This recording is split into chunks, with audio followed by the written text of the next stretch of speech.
দেখেন কি লিখছে, একটি কাজ যে সময় করতে পারে, তার মানে কি যে সময়, সময় জানি না, তাহলে সময় ধরে দিতে হবে। তারপর কি বলছে 20% কমে,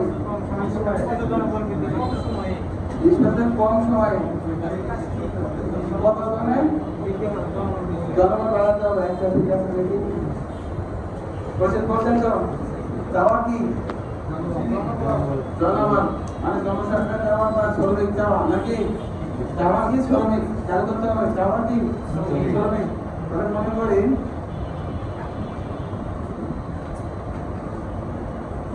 20 জন, তাই না, 20 জন না, 20 জন শ্রমিক একটি কাজ করতে পারে যে সময়ে জানি না তো, তাহলে এক দিনে বা এক সময়ে বা এক দিনেই ধরলাম বা এক ঘন্টায় যেটা ধরি কোনো সমস্যা নাই, সমস্যা আছে। তাহলে আমরা কি ধরছি এক দিনে, তাহলে এইবার আমরা একটু সাজায় লিখি এক দিনে একটি কাজ করতে পারে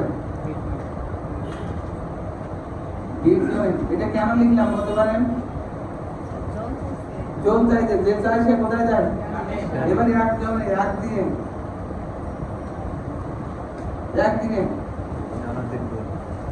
তাহলে কোন হয়, এবার বলতে 20% কমে, কে 20% কমে, তাহলে x এর 80%,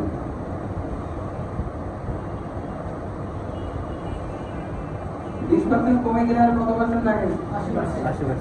এই 80% দিলে একটি কাজ করতে পারে x এর 80%, x এর 80%।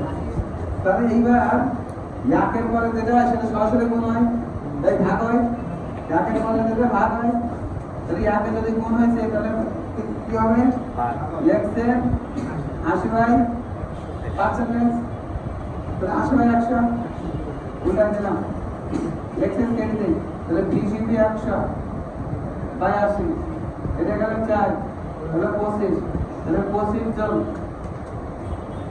এবার জনবল বৃদ্ধি করতে হবে কি, তাহলে জনবল বাড়াতে হবে,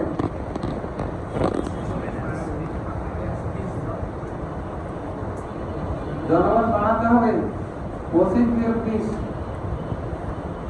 সমস্যা কোথায়, সমস্যা আছে,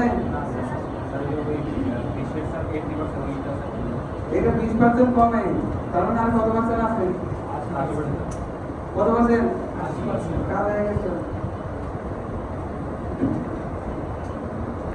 যদি কেউ মনে করেন যে আমি এখন কিছু জানা না, ইচ্ছা করলে এখানে 20% দিয়ে দিতে পারে, কিন্তু এটা দাম পাবো না, তাহলে আমাদের জনবল বাড়াতে হবে কত,